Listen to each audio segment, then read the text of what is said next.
Ikhwatul iman, kita lanjutkan lagi pembahasan kita mengenai hadis yang mengungkapkan bahwasannya kita bisa masuk surga dengan selamat. Nah, bagaimana caranya supaya kita bisa masuk surga dengan selamat? Nah, kemarin itu kan ada empat syarat supaya kita bisa masuk surga dengan selamat. Apa saja syaratnya itu? Nah, syarat yang pertama itu adalah afsyus salam. Ini yang pertama, menyebarkan salam. Yang kedua adalah silul arham, bersilaturahmi. Nah, yang ketiga adalah at'imut ta'am, memberikan makanan. Yang kelima adalah shollu billaili wan nasu niyamun. Salatlah pada waktu malam ketika orang lain sedang tidur. Nah, ini yang akan bisa membuat kita masuk surga dengan selamat. Tadkhulul jannata bisalamin. Nah, itu agar kita bisa masuk surga dengan selamat, yaitu kita harus melaksanakan 4 syarat ini. Nah, yang pertama kita akan jelaskan afsyus salam. Afsyus salam itu artinya menyebarkan salam. Apa yang dimaksud dengan menyebarkan salam? Nah, yang dimaksud dengan menyebarkan salam, pertama, yang namanya salam, menyebarkan salam. Nah, salam itu kan artinya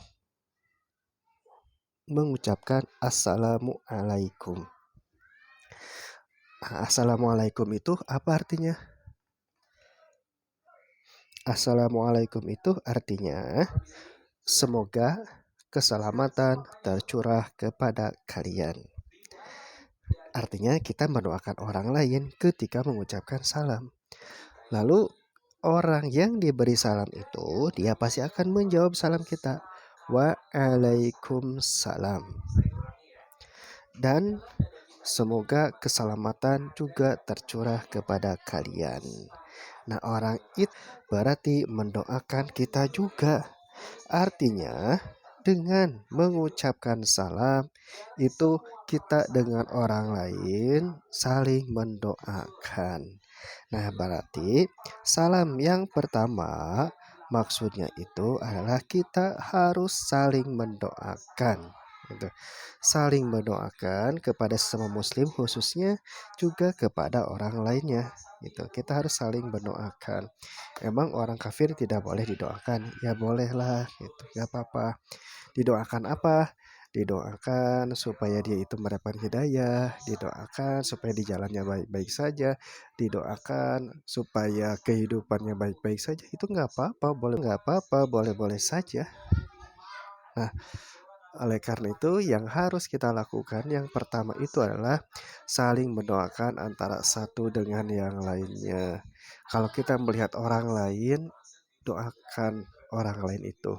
Kalau kita ingat orang lain, doakan orang lain itu. Atau kalau kita punya orang tua, nah orang tua itu harus kita ingat-ingat. Lalu kita doakan. Kalau kita punya anak, kan selalu sama dengan kita. Nah, doakan mereka itu, doakan. Kita punya istri, doakan istri itu. Kita punya suami, doakan suami itu. Terus doakan, satu sama lain harus saling mendoakan gitu. Jadi yang pertama, ini enak banget ya gitu ya. Yang pertama, kita harus saling mendoakan antara satu dengan yang lainnya. Insya Allah ketika kita mendoakan antara satu dengan yang lainnya, itu akan sampai kepada hati gitu. Nah, yang kedua yang dimaksud dengan salam, nah itu adalah sebagaimana Rasul ketika menjelaskan siapa muslim itu. Nah, muslim itu kata Rasul, al muslimu man salimal muslimuna min lisanihi wa yadihi.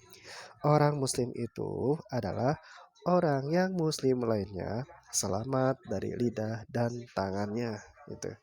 Artinya seorang muslim itu dia harus memberikan rasa aman kepada orang lain dia harus memberikan rasa nyaman kepada orang lain. Kenapa? Karena orang muslim itu harus bisa menyelamatkan orang lain dari dirinya sendiri. Dari lidahnya jangan sampai menyakiti orang lain, dari tangannya jangan sampai dia menzalimi orang lain gitu. Jadi yang namanya muslim itu ya harus memberikan rasa aman kepada orang lainnya gitu. Tidak menyakiti dengan mulutnya, tidak menyakiti juga tangannya gitu. Itulah yang dinamakan dengan muslim. Nah, pernah kan ada seorang sahabat yang itu bertanya, "Wahai Rasulullah, ada seorang perempuan yang dia itu rajin sholatnya, rajin saumnya, rajin sedekahnya. Tapi dia sering juga menyakiti orang lain dengan lisannya, menyakiti tetangganya dengan lisannya." Kalau dalam hadisnya, maka kata Rasul, "Hiya finnari." Perempuan itu ada di dalam neraka. Padahal sholatnya rajin loh, saumnya rajin loh, sedekahnya juga rajin. Tapi dia juga rajin menyakiti orang lainnya. Kata Rasul, "Hiya finnari." Perempuan itu ada dalam neraka. Kenapa bisa gitu ya? Nah, karena memang amal yang dia lakukan itu pahalanya habis, karena nantinya di akhirat akan diberikan kepada orang lain. Jadi jagalah pahala-pahala amal kita.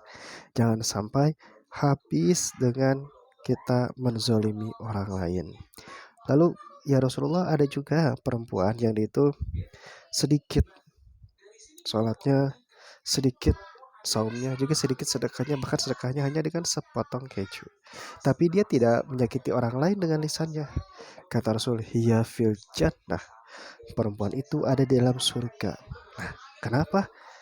Sedikit sholatnya, sedikit saumnya, sedikit sedekahnya, tapi masuk surga. Ya karena amalnya utuh. Amalnya utuh. Amalnya tidak dikurangi dengan menyakiti orang lain, dengan menyakiti tetangganya. Jadi amalnya utuh. Jadi ketika dia ke akhirat, ternyata yang ada itu adalah amal-amal baiknya saja. Sedangkan amal buruknya nggak ada. Jadi ketika diterima, ya lebihnya gitu. Nah, inilah. Jadi harus menjaga lisan dan juga tangan kita, jangan sampai menyakiti orang lain, karena itu akan membuat amal-amal kita itu terhapuskan, amal-amal kita itu diberikan kepada orang lain. Ini kan seperti yang ditanyakan oleh Rasulullah kepada para sahabat. Kata Rasul itu, "Apakah kalian tahu siapa orang yang bangkrut itu?" Kata sahabat, "Orang yang tidak punya harta dan juga tidak punya barang berguna sedikit pun." Tapi kata Rasul, yang namanya orang yang bangkrut itu adalah orang yang datang pada hari kiamat dengan membawa pahala sholat, pahala saum, pahala sedekah. Tapi dia juga membawa dosa, menuduh orang lain, menyakiti hati orang lain, menganiaya orang lain, sampai menumpahkan darah orang lain. Maka setiap pahala yang dia dapatkan itu diberikan kepada orang yang dizoliminya. Dan kalau pahalanya sudah habis tapi orang yang dizoliminya itu belum habis, maka dosa dari orang yang dizolimi itu diberikan kepadanya. Akhirnya pahalanya habis dan dosanya itu ditambah.